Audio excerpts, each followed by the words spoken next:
Is the history of humanity that we were told just a made-up story? Göbekli Tepe shocked the world. Its temple rewrote history, but the vulture stone hides even darker secrets. This stone holds much deeper and darker secrets than the temple itself. For many years, the history told by Abrahamic religions and Islam didn't match the traditional history. But now, the ideas that humans evolved from apes couldn't speak in the past, and that religions were invented later, these stories that go against Islam are starting to fall apart. New discoveries are showing the truth of Islam, but strangely, even though only 5% of the site was explored, the excavations were suddenly stopped. The area was covered with concrete. Why don't they want us to know the truth? Are there connections between underground cities and beings from other worlds? All this and more is in this video.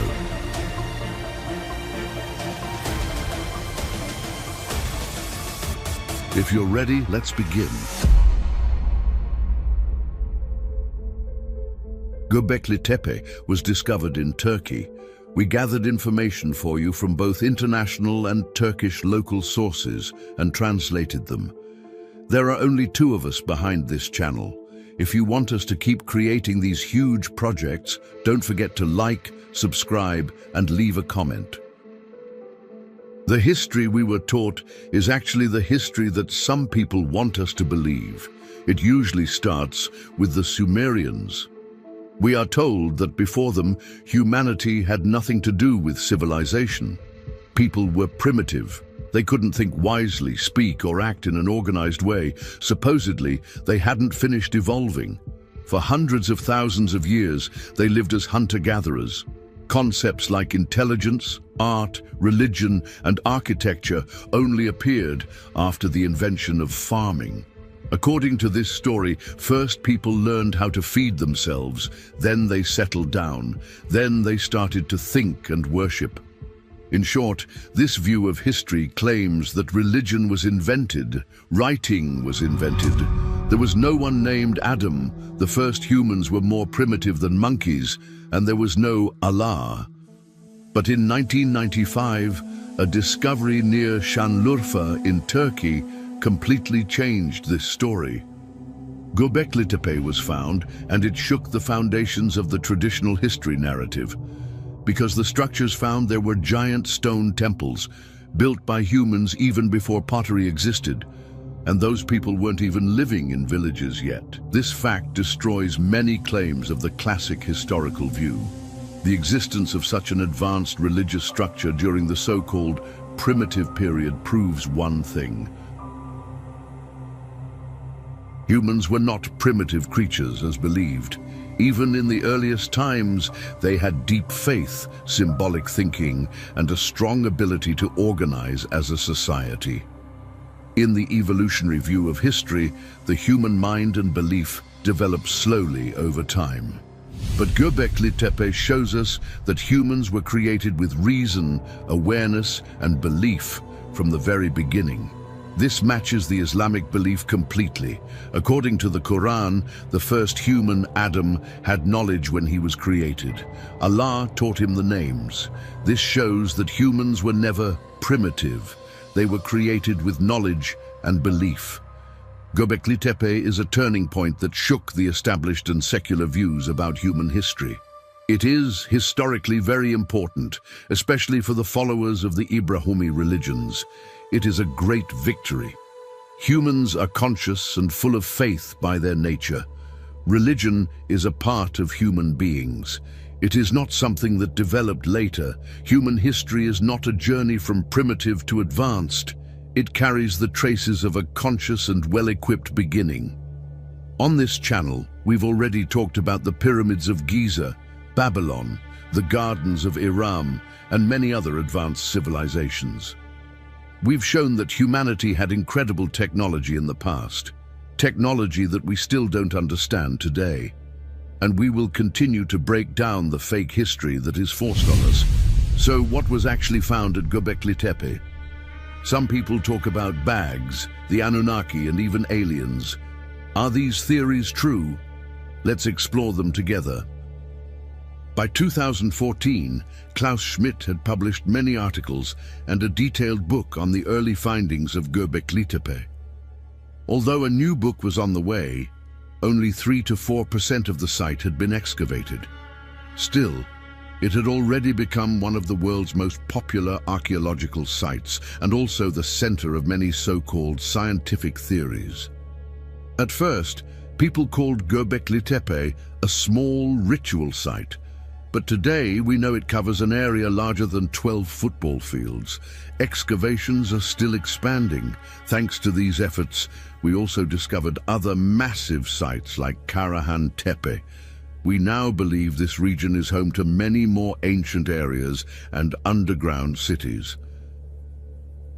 So if the people from thousands of years ago didn't build these massive structures just to carve pictures of cats, dogs, or birds on stones, then what was their real purpose? Was it to sacrifice animals or humans? To hold rituals during the equinoxes?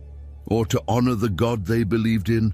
All these theories keep being repeated in the same videos and documentaries we've all watched 100 times. But almost no one talks about the mysterious vulture stone, a carving that suddenly changes the meaning of everything without debate. It seems to say that Göbekli Tepe wasn't just a random ritual place, but actually a monument showing the exact day when the civilizations we know disappeared. While theories about Göbekli Tepe were spreading like a storm across the world, in 2017, 2 scientists approached the topic in a completely new way, and they caused people to start asking very unusual questions. Martin and Dimitros believe that their research was not in vain, and that the vulture stone is trying to depict a major event.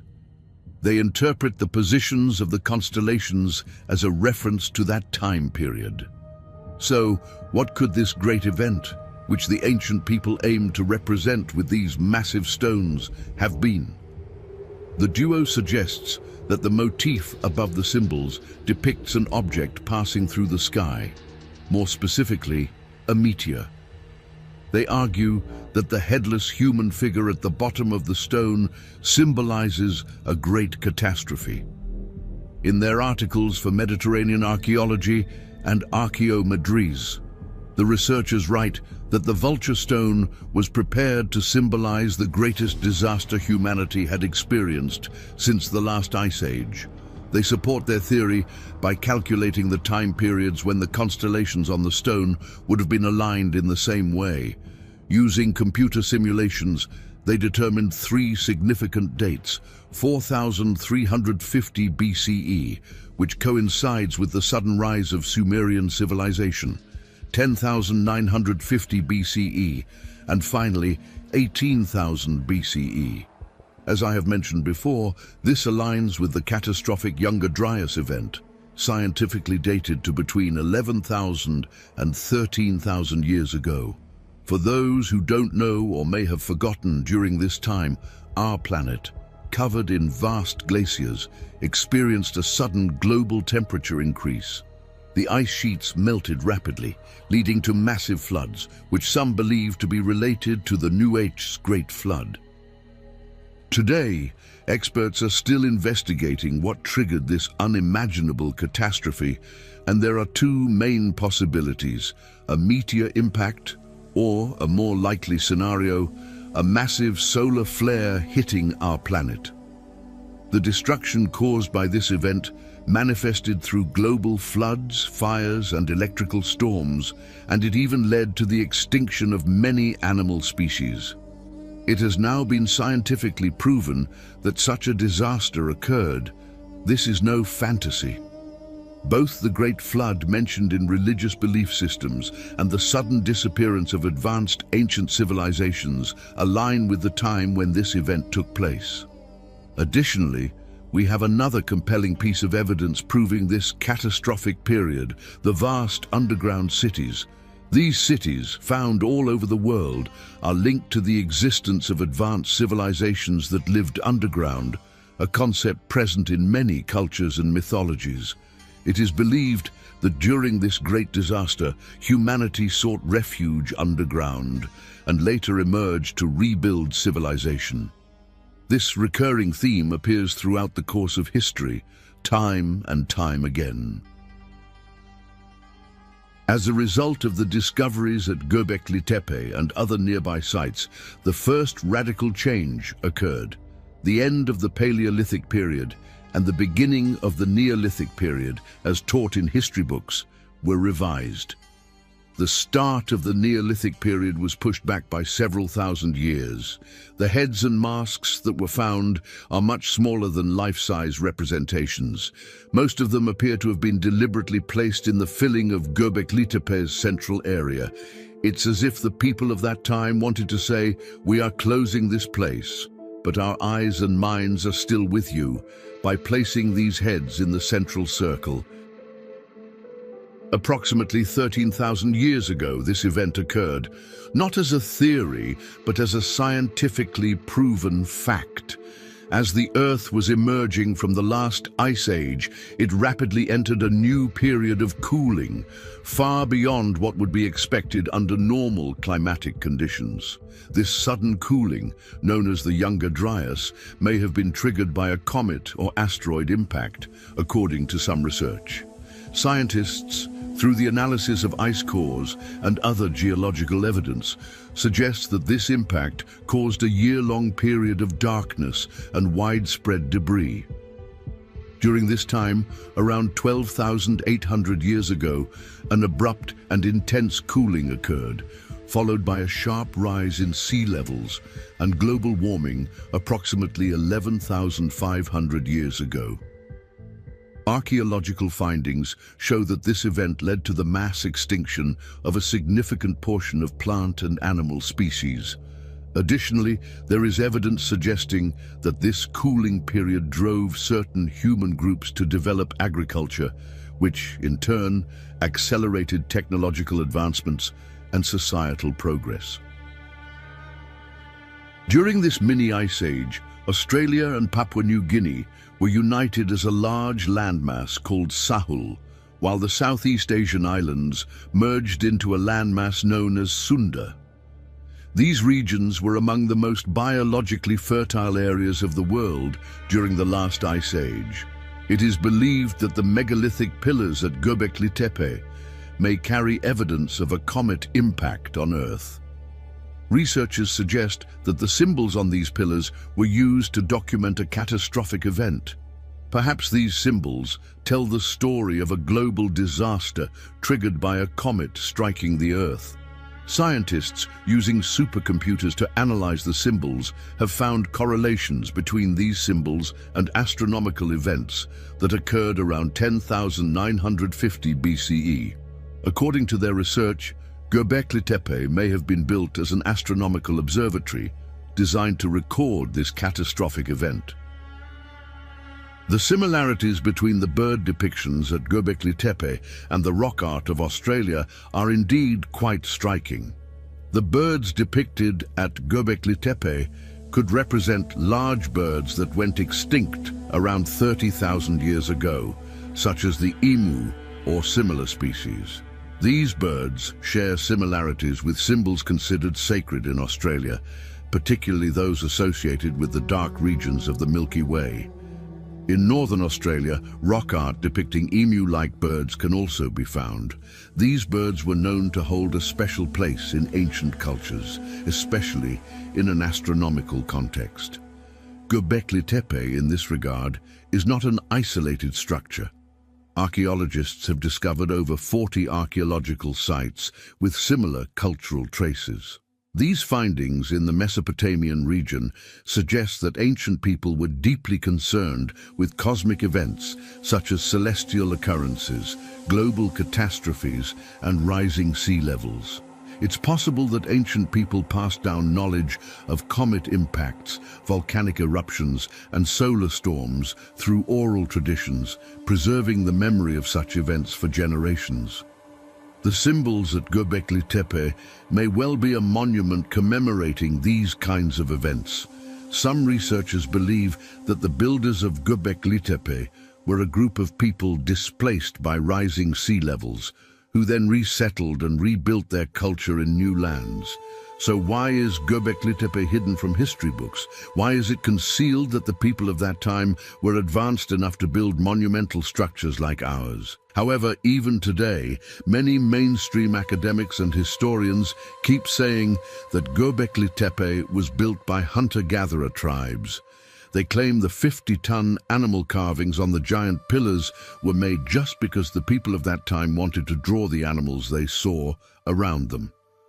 According to this sadly shallow way of thinking, no matter what is found, the idea that a civilization might have existed before the Sumerians is simply impossible. Klaus Schmidt himself rejected these claims. He believed that the site didn't have a simple meaning. Instead, it was built for a specific purpose by a much more advanced group. If we think logically, does it really make sense that a hunter-gatherer society built a perfectly organized temple out of 6-meter-tall, 50-ton stones just because they saw a bird? Even though archaeologists objected many times, for some reason they were not allowed to continue. Yet less than 5% of the site has been excavated. Who knows what might be hidden in the remaining 95%? This was just the beginning of an exciting journey in human history. We don't like conspiracy theories, but something really did push us in that direction. Inshallah, if there's any new development, we will share an update video here. If this video gets enough likes and comments, we'll also make a video about another shocking event. In Tarsus, once a Christian city, some serious books and documents were discovered in the past, but they were hidden by the Turkish government. We'll cover that topic in a future video. According to an early theory that became popular among the public in the late 1990s, the shiny sickle blades and wild wheat types found at the site showed that Göbekli Tepe might have been one of the places where farming first began. So, the people labeled as hunter-gatherers were actually practicing agriculture. Ancient grain analyses show that one of the origins of this process was the Urfa plain. One theory suggests that grains were the food feeding the growing population because natural resources weren't enough. In his 2004 book, After the Ice Age, Stephen Mithun took these ideas even further. He imagined that in forgotten ancient ceremonies, acolytes gave seeds to each other symbolically and then traveled to different places to spread a basic message or story. As we know from other parts of the world, stone circles and megaliths are usually built during times of big change and unrest. For 20 years, Klaus Schmidt, a humble and patient man, dedicated himself to this place. He spent all his energy on giving lectures, promoting tourism, correcting false information, and raising public awareness about archaeology. Even though he was attacked by fringe theorists and rigid older archaeologists, he always stayed open and accessible. But in 2014, everything came to an end. On a Sunday afternoon, while swimming in a pool in Germany, Klaus Schmidt's heart stopped. By the time Schmidt passed away in 2014, his name had already been written in gold letters in the history of archaeology. His excavation became one of the most famous in the world and would completely change our understanding of how civilization began. What do you think? Is Göbekli Tepe being hidden from history books? And is the advanced development of people from that era being kept secret? I will respond to all your comments. Did you know that there is a verse in the Qur'an that points to teleportation? Maybe you've read that verse too, but skipped it without even realizing. The Qur'an is a book full of miracles. Even after 1400 years, its secrets are still being uncovered.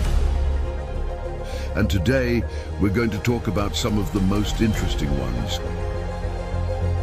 There are verses in the Qur'an that describe not only our present, but also technologies we haven't even imagined yet. Teleportation, time travel, even the ability to understand the language of animals. It might sound like a made-up story, but some of these things have already been tested in real scientific experiments. And there's an even older experiment said to have taken place many years ago with very scary results. In this video, we'll explore these miracles in the Qur'an, the technology of the future, and the science behind the claims. Once again, we bring you a shocking story. Don't forget to subscribe to the channel and like the video, so don't miss our next videos.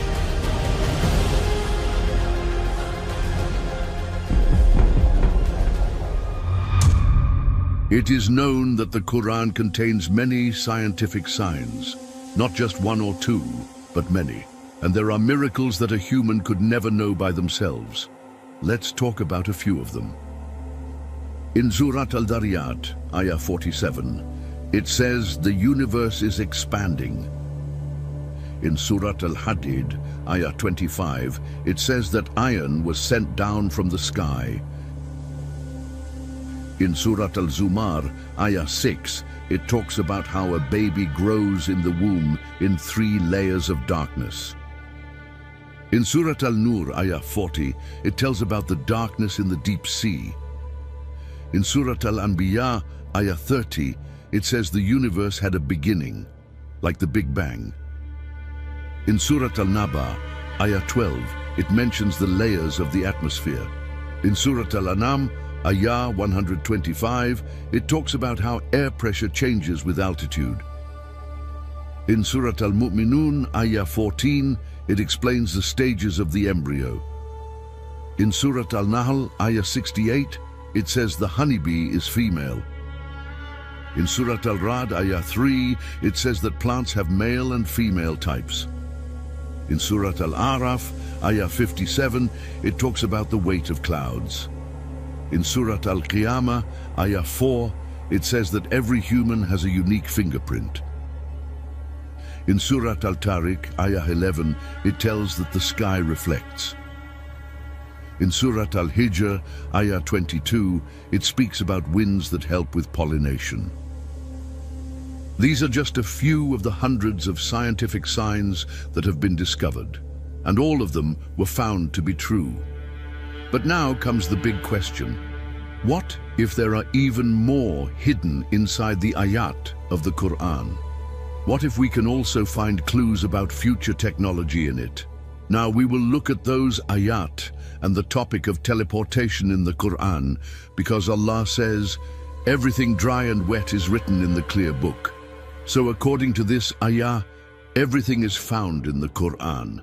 Not with every name or full detail, but with signs, summaries, and the core truth. Some of these miracles are hidden in the stories of the prophets and the miracles given to them. Allah told us about some of these future inventions through the prophets. He helped people imagine the final point of technology and gave signs that similar inventions could appear in the future. So maybe the miracles we are searching for are already hidden in the stories of the prophets. Teleportation is also explained in the Qur'an. In fact, this event happened. One person made it happen, and the Qur'an tells us about it in detail. We are going to talk about the story of Sulaiman alayhi salam and how the throne of Bilqis was brought to him in less than the blink of an eye. This event is mentioned in Surat al-Naml, verses 38 to 40. Sulaiman said, "O chiefs, which one of you can bring me her Bilqis's throne before they come to me in submission?" A strong jinn, Ifrit from among the jinn, said, "I will bring it to you before you stand up. I have the power, and I am trustworthy." Then someone who had knowledge of the book said, "I will bring it to you before your eye blinks." And when Suleiman saw the throne placed in front of him, he said, "This is from the grace of my Lord." The throne of Bilqis was instantly brought from Saba, in Yemen, to Jerusalem. There are thousands of kilometers between the two places. This cannot happen by normal ways. The phrase, "before your eye blinks," shows a very short time, almost instant. This makes us think about a form of teleportation. And remember, what was moved is not just information, it was a physical throne. Imagine a large throne suddenly appears next to Sulaiman alayhi salam. The queen's throne was in Yemen, but it appeared in Sham, Damascus, or Jerusalem, just like that, either physically or as a clear image. Even the people around the throne were seen and heard. Their voices were also heard. This story gives us very important signs. More than 1400 years ago, the Qur'an told us that matter can be moved instantly across long distances. And today, we do this in another way, with TV, cameras, and live broadcasts. A live image from far away can appear right in front of us. So, how could the Qur'an mention such a thing 1400 years ago when people could not even imagine it? This shows very clearly that the Qur'an is not the word of a human. Maybe one of the signs in this verse is the future discovery of teleportation. Why not? The verse seems similar to both television, cameras, and also teleportation. And today, scientists are already working on this. For example, in 1997, scientists managed to teleport a photon for the first time. We still don't have the technology to teleport real physical objects. Only information can be transferred so far. But maybe the miracle of Sulaiman alayhi salam and the throne shows us a sign that matter teleportation could be possible one day. Now let's ask, is teleportation really scientific? What does modern science say about it today? Let's even look at some experiments. There is one experiment in particular that had such terrifying results that it was covered up. But many books were written about it, and even films were made. We'll mention those claims briefly too. Teleportation may sound like something from a science fiction movie, but in fact, it has a real scientific meaning, and many experiments have already been done on it. Some even claimed that a person or object could be moved instantly from one place to another. But officially, only photons have been teleported so far. From the early experiments until today, science continues to explore the possibilities of teleportation. The closest thing in the scientific world to this idea is called quantum teleportation. In 1993, physicist Charles Bennett and his team presented the theory of quantum teleportation. In 1997, a team led by Anton Zeilinger successfully transferred the quantum state of one photon to another. Since then, different experiments have been done. Scientists managed to teleport electrons, atoms, and even qubits, quantum bits. In 2017, Chinese scientists transferred the quantum information of a photon to a satellite 1,400 kilometers away. This became the longest distance quantum teleportation experiment in history. As of today, teleporting a human being is still extremely difficult. But right at this point comes a mysterious and frightening claim about a secret human experiment. In 1943, something called the Philadelphia experiment was said to have been carried out by the US Navy. This was the first time teleportation caught the attention of the public on a large scale. And here's the strange part. It supposedly happened even before the scientific research we talked about. It was the time of World War II, one of the most intense times in history. Countries were racing not only in battle, but also in technology. They were doing anything to win, even pushing the limits of science to gain secret and powerful weapons. And of course, among these secret studies were some very wild and risky ideas.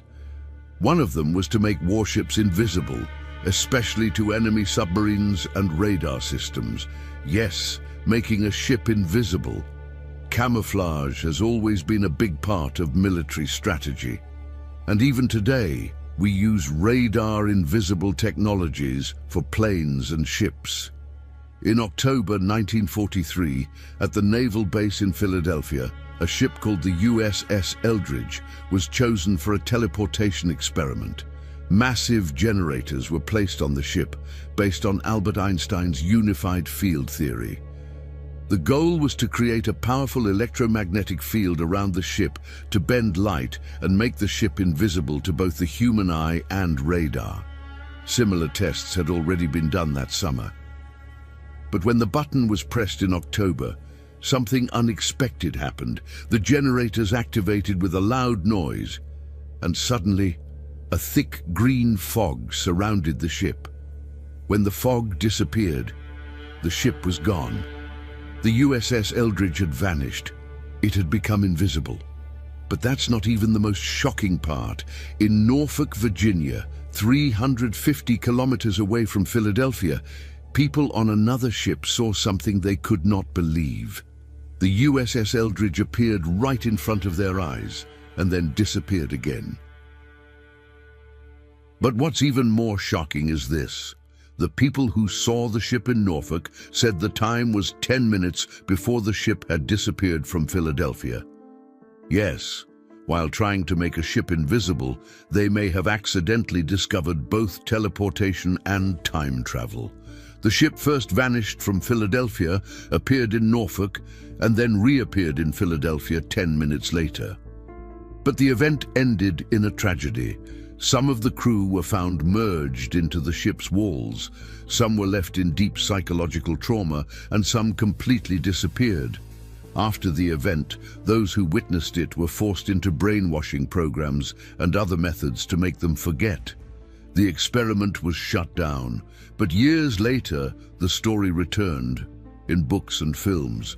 We won't go deeper into it in this video, but if you ask for it in the comments and this video gets 10,000 likes, we can make another video about this and other secret projects, like the Montauk project, and an experiment about teleportation into the year 2137. Those times were completely different from today. During World War II and the Cold War, it was all about survival. Nations were in a race that was so intense and desperate that many secret and unethical experiments were done. During that time, electromagnetism and radar technology were developing. People were both curious and suspicious about hidden government experiments. Now let's return to our main topic. What other signs of advanced technology are mentioned in the Qur'an? The miracle of travel with the wind. The story of Sulaiman alayhi salam. Let's look at another interesting miracle. Sulaiman alayhi salam was given the ability to control the wind. This allowed him to travel very long distances very quickly. In Surah Saba, Ayah 12, Allah says, "And we subjected to Sulaiman the wind. Its morning journey was a month, and its evening journey was a month." This means that a 1-month journey could be done in just a few hours. Isn't that a clear sign for the future invention of airplanes? Today, we also calculate how to use the wind with the right technology. We design special materials and create aircraft. And just like the verse said, long journeys can be done in very short times. Today, we can visit several countries in one day. Distances that used to take a month can now be done in a few hours. Sulaiman alayhi salam and his ability to speak with animals. In the Quran, the Prophet Sulaiman alayhi salam is described as someone who could understand and speak the language of animals. In Surah Al-Naml, Ayah 18 mentions his understanding of ants, and Ayah 22 talks about his communication with birds. But what kind of sign could this be? Actually, the ability to understand animal language could mean that, in the future, humans might learn how to understand animals' abilities and behaviors more clearly. Sulaiman alayhi salam didn't just know their language, he used their talents for tasks and duties. This miracle gives humans a big goal. If we truly understand animals and their special skills, we can work with them in many parts of life. For example, birds were once used to carry letters across long distances. Parrots can be trained to speak. Silkworms create silk, which we use to make clothes. We understand dogs' strong sense of smell and use them in narcotics detection. Dolphins have powerful sonar abilities and are used in underwater search missions and to find sea mines. Some rats are used to find landmines because of their sensitive noses. Bats use sound waves to move in darkness, and that can inspire new tools for people who are visually impaired, helping them to sense directions using sound. So, the miracle of Sulaiman alayhi salam, understanding animals, shows that one day we might discover even more amazing things about animals and use them in more fields. Just imagine, there are thousands of animal species on Earth. If we understand their communication and train them, the possibilities might go far beyond what we can even imagine today. Musa alayhi salam and the miracle of the 12 springs. Another prophet's miracle is mentioned in Surah Al-Baqarah, Ayah 60. The Prophet Musa alayhi salam hit a rock with his staff, and 12 springs of water gushed out from it. Imagine a dry land, a hard rock, and when the staff touches it, fresh water bursts out. 12 different springs appear, and people who were extremely thirsty drink as much as they need. So, what other signs could be hidden here? What message could this miracle give us? Actually, this miracle gives a clue that it may be possible to reach underground water by striking or accessing the right point. When we look at the history of modern drilling technology, it began around the 19th century. After that, people started using drilling machines to reach underground water and oil sources. So, when Musa alayhi salam struck the rock and water came out, it may have inspired people to dream of future technology, tools that could find and bring out water from under the ground. This could be an early hint at drilling machines, given centuries before they were invented. Isa alayhi salam and the miracle of raising the dead. Another shocking miracle is about Isa alayhi salam. In Surah Al-Imran, Ayah 49, it says, "By the permission of Allah, I heal those born blind, the lepers, and I bring the dead to life." So here we have an amazing miracle, raising the dead. What kind of sign could this be? The miracles of Isa alayhi salam truly surprised people. According to narrations, he raised the dead 4 times. One of them was the son of Nuh alayhi salam, who had died 4,000 years earlier. Before each miracle, Isa alayhi salam made dua to Allah, and the dead person came back to life. The person would testify that Isa was a true prophet and tell others to believe in him. People were shocked. But what message could be hidden in this? Of course, raising the dead is something that humans can never fully achieve. But maybe this ayah gives a sign that science might one day approach this limit. As Bediüzzaman said, even death can be given a temporary color of life. What does that mean? Think about today. Organ transplants, genetic engineering, stem cell research. These are ways people try to bring life back into sick or damaged bodies. Among the miracles of Isa alayhi salam were also healing those born blind and healing people with leprosy. These miracles also point to future discoveries. For example, today we use gene therapy, retina implants, stem cell treatment, and bionic eyes to help people who are born blind. Some types of blindness can now be treated. So these miracles of Isa alayhi salam give us a message. Every disease has a cure if you search for it. Also, with the rise of artificial intelligence, we can now create digital versions of people who have died. Maybe this is one way to give a temporary color of life to the dead.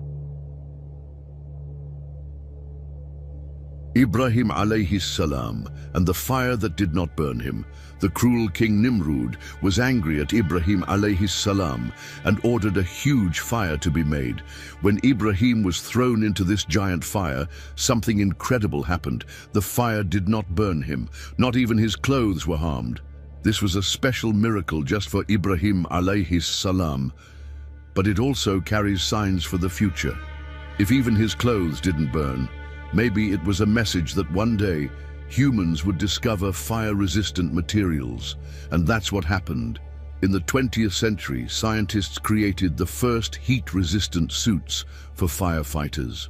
So the miracle of Ibrahim alayhi salam not burning in the fire can also be seen as a sign for future technological protection against fire. Sulaiman alayhi salam and the jinn who built giant structures. Now let's talk about the final sign. One of the amazing miracles of Sulaiman alayhi salam is that he had control over jinn, devils, and evil spirits. He used them for good, to complete difficult tasks, including bringing treasures from the sea and building great structures. Bediüzzaman said that there are many signs in these verses. He explained that jinn can be brought under control, and even unwillingly, they may become servants to humans. Of course, this is still a mysterious topic today, but even though it remains a mystery now, one day it could become a scientific reality. Maybe in the future, people will fully understand how to communicate with and use jinn for helpful tasks. Now let's answer a common question. Why are these things not clearly mentioned in the Qur'an? The answer is simple. The main goal of the Qur'an is not to explain technology or science. It is not a book of science or inventions. The Qur'an's main message is to show people the names and qualities of Allah, give signs of His existence, and guide people to faith and worship. That is its real purpose. However, because science and technology are also blessings from Allah and because they are part of our lives, the Qur'an did not stay silent about them either. But how did it speak about them? In the wisest way, through signs, not direct details. The clear topics in the Qur'an are about the oneness of Allah and the truth of His message. The scientific and technological hints are given as signs, so people who reflect can understand them. Think about it. If the Qur'an talked about airplanes clearly, wouldn't that be too small next to the greatness of the stars and planets, which already fly through space like huge aircraft? If it spoke directly about light bulbs, wouldn't that be less impressive than the lightning and meteors it already describes with power? So the Qur'an doesn't mention human inventions openly because it already talks about the highest level of creations in the universe. Compared to that, human-made things are small. Also, if the Qur'an gave clear details about every discovery, it would break the test of faith. Faith must include free will, and clear proofs would remove that. So what's the main message behind all these miracles and signs? That the Qur'an cannot be the words of a human being. These signs, spread over 1400 years, show us that no man can speak to all nations and all times with such deep and accurate knowledge. Only the one who created the entire universe, who exists beyond time, could speak like this. That is why the Qur'an must be the word of Allah. And maybe what we have discovered so far is just a small part of the miracles in the Qur'an. As science moves forward, we will continue to find new signs we never noticed before. Some people will increase in faith, while others will continue to deny, finding excuses. Please don't forget to subscribe to our channel if you haven't already. We have over 200 Islamic videos and many more are coming soon. Don't miss them. Feel free to write your video suggestions in the comments. We may choose your idea for our next video. See you in the next episode.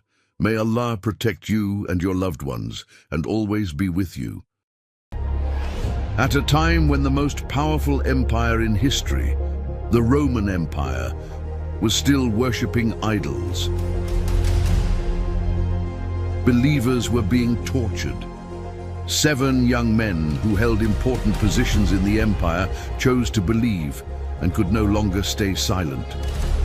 They stood before the Roman emperor and shouted, "Allah is one!" Despite threats and pressure, they never stepped back. This bold act of Dawah was going to be rewarded by Allah in an extraordinary way. They went to hide in a cave and fell into a sleep that felt like only one day to them. But in the world's time, 300 years had passed. Could this unbelievable event mentioned in the Qur'an really be a case of time travel? Were these people, known as Ashabul Kahf, actual time travelers? We will explore these questions by looking closely at the words of the Quran and seeing what science has to say. Once again, we're here with a powerful and striking video. Don't forget to subscribe, like the video, and turn on notifications.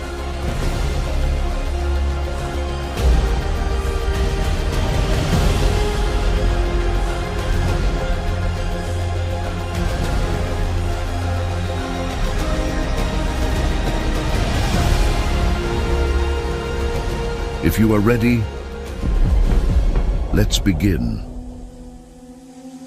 What's the longest you've ever slept? 10 hours, 15? But what if you had slept for 300 years? How would you feel when you woke up? Yes, there were people who slept for 300 years. We're talking about a group of young people who believed in Allah at different times and places without even knowing each other. They are known as Ashab al-Kahf. It was a time before Islam had been revealed. Among the followers of Isa, Jesus, there were still some who believed in the oneness of Allah.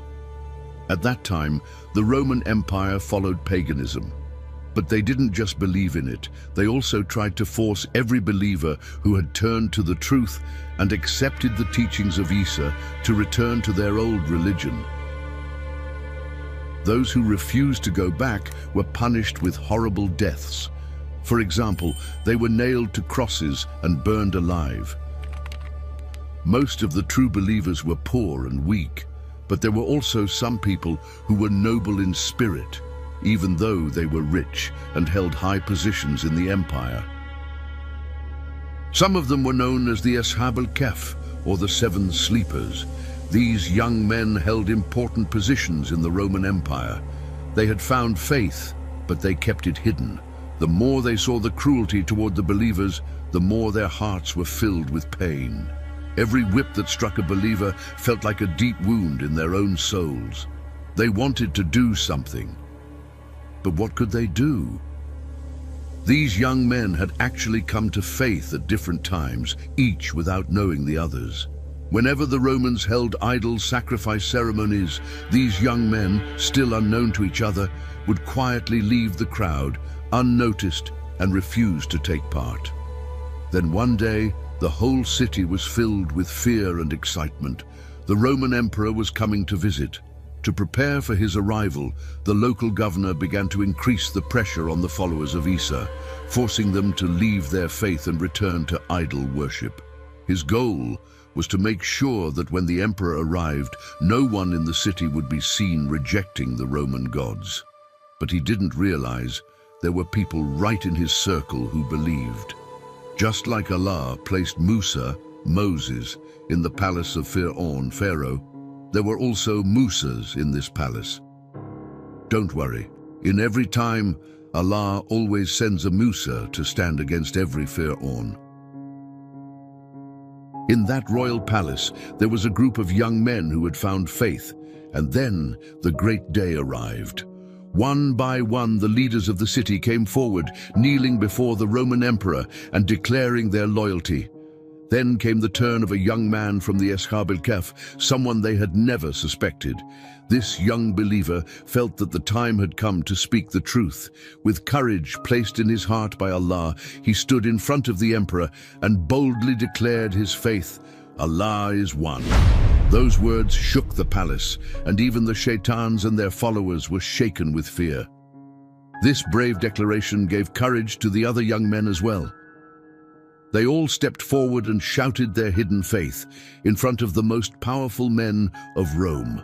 The emperor was deeply humiliated by just a few words of truth coming from a small group of youth. Pagan Rome, the mighty empire that ruled the world with the largest army and the greatest borders, was now facing a faith that defied death itself.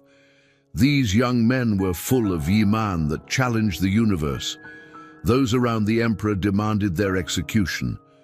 But the emperor knew very well, if he killed these young men, their story would spread across all of Rome, and they would become heroes. That was the last thing the emperor wanted. So instead, He gave them 3 days to return to their old religion. And of course, those 3 days came with torture and threats. Yes, true believers in every time have faced hardship. This is the path of faith.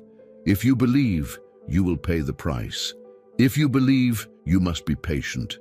If you believe, you will say, both blessings and trials are from Allah, and both are good. Nothing could make these young men give up what they believed.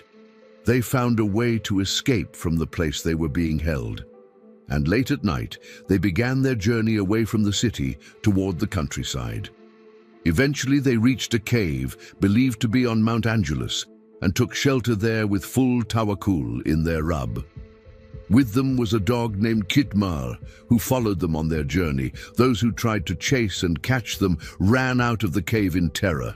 And what happened to them inside that cave for nearly 300 years is described in the powerful ayat of Surat Al-Kahf. When they woke up, they didn't realize that more than 300 years had passed.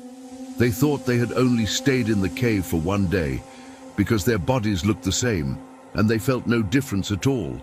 But when they tried to use their old coins to buy food, they discovered the shocking truth. Yes, this might be one of the most interesting time travel stories in all of history. But what does modern science say? Did they really travel through time? From verse 9 to 26 of Surat Al-Kahf, the story of the Ashab al-Kahf is told in detail. If we listen to the ayat carefully, we might see the hidden time travel signs and even find some scientific clues.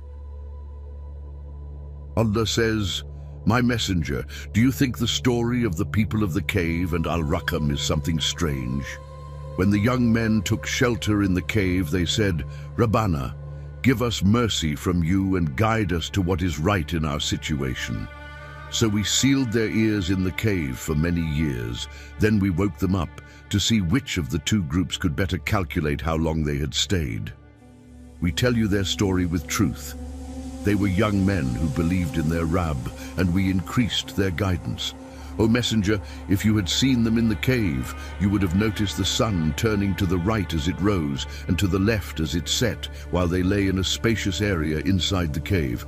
This is one of the signs of Allah.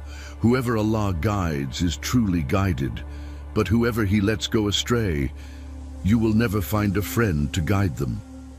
If you had looked at them, you would think they were awake, but they were sleeping. We were turning them to the right and the left. Their dog was lying at the entrance of the cave with its front legs stretched out. If you had seen them, you would have run away in fear, and your heart would be filled with terror. Then we woke them up. They began asking each other, 'How long have we stayed?'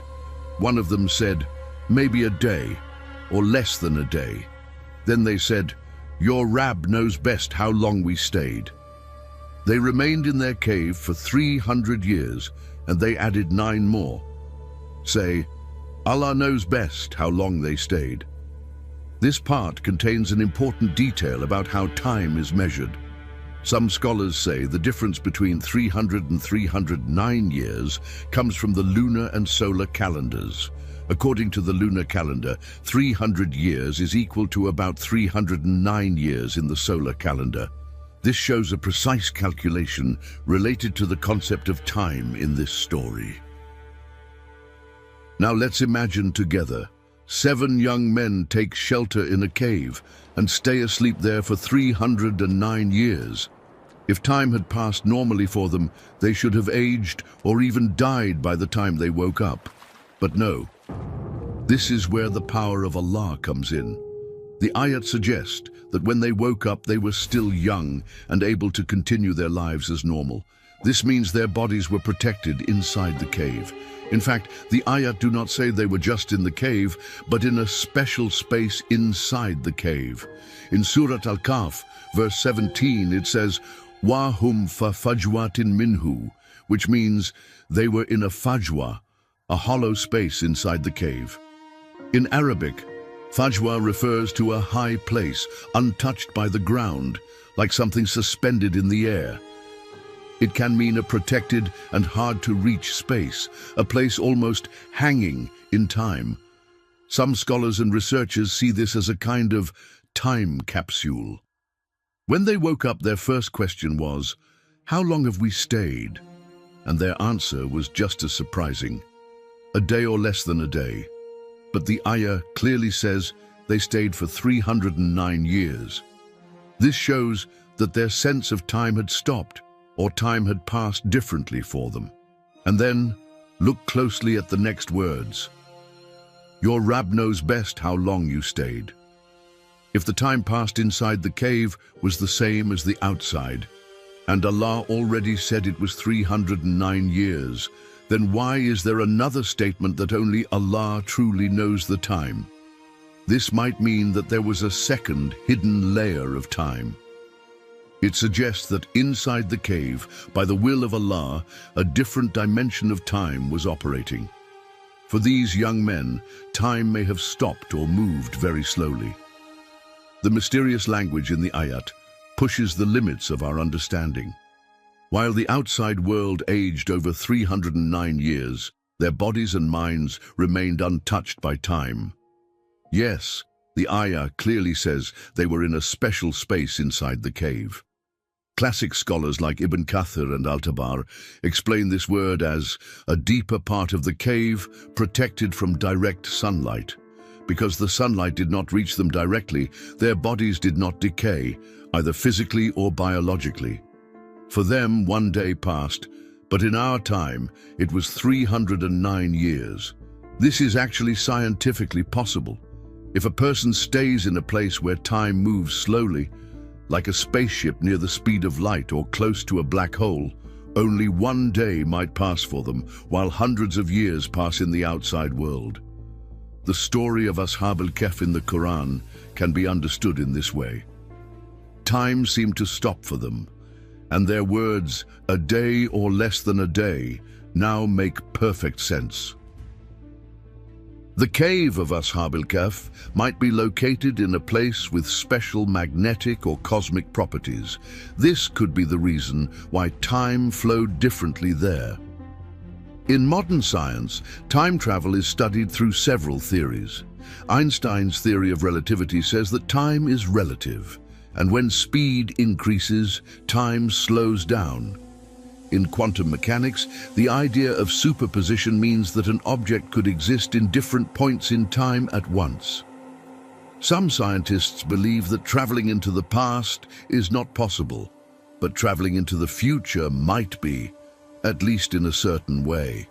This may explain why the young men of Ashab al-Kahf experienced only one day, but woke up in a different era. It's possible that they really experienced time travel in a form that science now supports. If the cave was inside a kind of cosmic or magnetic anomaly, the young men might have been physically removed from normal time. If you pay attention, the ayat also mention the sun and its light. You may know from Einstein's equations that as we get close to the speed of light, time slows down, and at the speed of light, time stops. There's only one known place where even light cannot escape, the black hole. Nothing can reach the speed of light, but scientists believe that at the beginning of the universe, space itself expanded faster than light. This period is called cosmic inflation. So if space-time itself can expand, some physicists say that faster-than-light movement is not impossible. In the center of a black hole, there is something called a singularity, a point where mass is infinitely dense. In that place, the concepts of space and time collapse. Space has no meaning anymore. Time does not flow in a straight line, and some scientists say time itself breaks down. According to general relativity, time bends inside a black hole. The usual order of time, past, present, and future, no longer exists in a normal way. Some theorists suggest that at the singularity, all moments of time could be layered together. Not past, present, and future as separate, but all as one single now. This is sometimes called timelessness, or the collapse of time. In Sufism, especially with thinkers like Ibn Arab, time is not just something measured by hours. Time is seen as a state, a perception, a kind of veil. The idea that inside a black hole time collapses and everything becomes just one single moment is very similar to Ibn Arab's concept of the now. He says, in reality there is no time. Existence only appears in the present moment. The singularity inside a black hole is actually very close to the Lahut realm in Sufi understanding. In the Alam al-Lahut, there is no space and no time. Everything begins there. But to reach it, one must be willing to lose their self completely. And in Sufism, there is also this belief. With Allah, time is not a thing. He is above time. For him, past, present, and future are all one. Allah sees all times at once, just like he sees this moment. He also sees our future actions and our past, because time is a dimension, and Allah is not inside this dimension. If someone could step outside of time and look at it from the outside, all of time would appear as one single moment. And this, according to science, is possible inside a black hole. Remember, Allah created everything, including black holes. If he gave this ability to something he created, of course, he himself has that power completely. It is amazing that while modern science is still young, Sufism was already offering these deep ideas centuries ago. This shows how rich and deep Islamic knowledge really is. Now let's return to Ashab al-Kahf. They were in a protected space inside the cave, like a kind of capsule. And maybe this capsule was part of their protection. But why does the ayah say, if you had seen them, you would surely run away in fear and be filled with terror? If we would be scared when seeing them, maybe the capsule had to move in some way to slow down time. And to make time move slower, it may have reached incredible speeds. This could have caused strange or frightening changes in their bodies or in the capsule itself. High-speed motion, like in time travel theories, can distort the body. Maybe this explains why the sight of them would have been terrifying. Also, in such a situation, very loud sounds might be created. But the ayah says, we struck their ears and placed a veil. That means they couldn't hear any outside sound, and their consciousness was closed. The same ayah continues, and we turned them to the right and to the left. From this statement, we understand that the young men were constantly turning from side to side. If we remember verse 17 again, it may be pointing to a state where the young men were suspended in a void-like space inside the cave, moving in a continuous and unnatural way. One possible scientific explanation for this is resonance frequency. When a sound wave matches the natural frequency of an object, the object begins to vibrate more strongly. This is called resonance. Interestingly, they discuss how long they had slept and agree a day or less than a day. This means one day passed for them, while 300 years passed for us. Now let's look at this from the perspective of light and physics. We know that time stops when traveling at the speed of light, but in this case, time didn't fully stop. A day passed. So their speed must have been less than the speed of light. That's our first clue. According to Einstein's theory, no object with mass can reach the speed of light. But think about a photon, a particle of light. Even if it travels 13 billion light years, from the photon's point of view, it all happens in an instant. No time passes for it. So for a photon, the Big Bang and this very moment are the same now. Isn't that fascinating? And this is not science fiction, it's scientific reality. If Allah gave this power to the light particle, the photon, which in Islam we call nur, then of course he can also give similar abilities to a human being with a ruh, soul, whenever he wishes. If the human body can be protected while reaching very high speeds, then according to Einstein's relativity, time will start to slow down. That's why 309 years could feel like 1 hour, or just one day. and when we see them, the scene might be very terrifying, just like the ayah says. All of the expressions in the ayat strongly match what we know as time travel. Later, after this miracle, they were awakened, and one of them went to the city to buy some food. It was at this point that they began to realize they had traveled in time and were now in a different age. This realization came slowly and shockingly. After this miracle was shown to the people by Allah, it is said that the young men passed away. Because the coins they carried were very old, the people of the city understood that these young men were not from their time. Now ask yourself, why did Allah tell us this miraculous story in the Qur'an? The answer lies in the context. What was happening at the time these ayat were revealed? The pagan leaders of Makkah used to mock and harm the Prophet sallallahu alaihi wasallam. When he told people about the stories of past nations, they would sit nearby and say to the Quraysh, "By Allah, we can tell you more interesting and fun stories than this." To challenge the Prophet, the people of Makkah sent one of their men to the scholars in Medina, saying, "You are people of knowledge. We cannot read or write. Muhammad sallallahu alaihi wasallam says he is a prophet. How can we know if his claim is true?" They replied, "Ask him 3 things, about the young men who disappeared into a cave long ago, about the man who traveled from the far east to the far west, and about the ruh, the soul. If he can answer these, then he is truly a prophet. If not, then he is not who he says he is." The man they sent was a disbeliever named Nadir. He returned to Makkah and asked the Prophet sallallahu alaihi wasallam these 3 questions with the other disbelievers. Jibril came and revealed Suratul Kahf. This surah includes both the story of Ashab al-Kahf and the story of Dhu al-Qarnayn, the man who traveled from east to west. The disbelievers of Makkah were shocked by the story of Ashab al-Kahf, because it was exactly the kind of knowledge they didn't expect the Prophet to have, and that's why they had asked about it, to test him. Many centuries later, when the young men finally woke up, everyone around them realized something very important. Life is in the hands of Allah. He can give life as He wills, in any form He chooses. He can make a servant sleep for hundreds of years and then bring him back to life, just like these young men. So when people lie down in the sleep of the grave, if Allah wills, He can bring them back to life. And this is not difficult for Him at all.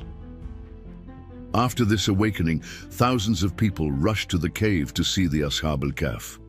They saw with their own eyes the young men who had been there for centuries. Because of this, the people's belief in the Akhirah, the hereafter, became strong.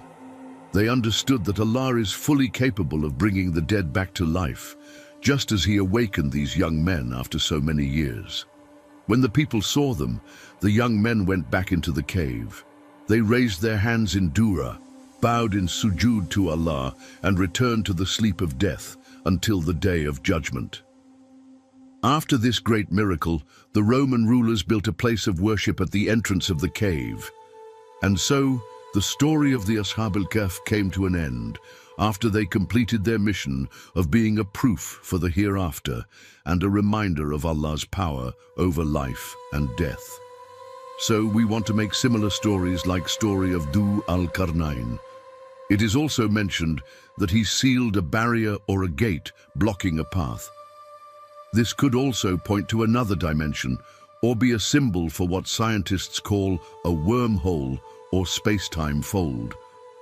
If this video reaches 10,000 likes, we promise to make a new episode about story of Zulkarnain as well, exploring it with science. What do you think about all of this story and scientific truth in Islam? Share your thoughts in the comments below.